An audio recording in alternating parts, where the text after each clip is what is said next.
Hello, വാട്ടും കുറുക്കൊന്നും ചെയ്യാതെ വളരെ എളുപ്പത്തിൽ നമുക്ക് അയല വറ്റിച്ചെടുക്കാം. ഒരു തുടം വെളുത്തുള്ളി ക്ലീൻ ചെയ്തെടുത്തിട്ടുണ്ട്.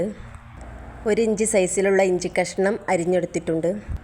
2 തക്കാളി അരിഞ്ഞത്, 1 സവാള അരിഞ്ഞത്.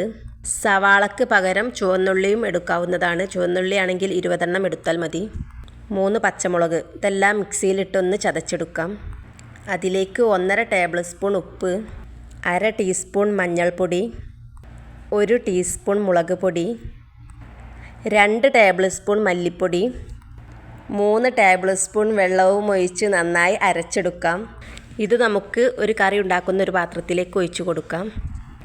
അതിലേക്ക് 1/2 ലിറ്റർ വെള്ളവും ഒഴിച്ച് നന്നായി തിളപ്പിച്ചെടുക്കാം. ഗ്യാസ് ഫുൾ ഫ്ലെയിമിൽ വെച്ച് 10 മിനിറ്റ് നന്നായി തിളപ്പിച്ചെടുക്കാം. എന്നാൽ ഇതിൻ്റെ പച്ചമണമൊക്കെ ഒന്ന് മാറി കിട്ടിക്കോളും.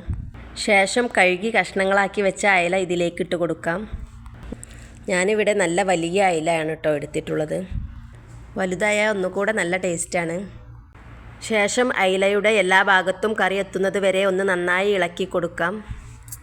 എന്നിട്ട് അടച്ചു വെച്ച് 2 മിനിറ്റ് തിളപ്പിച്ചെടുക്കാം.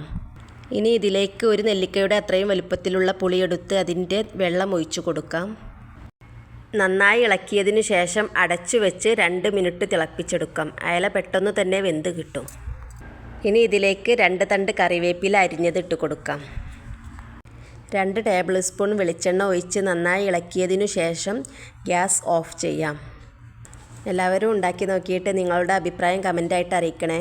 വീഡിയോ ഇഷ്ടമായ ലൈക്കും ഷെയറും സബ്സ്ക്രൈബും ചെയ്യാൻ മറക്കരുതേ.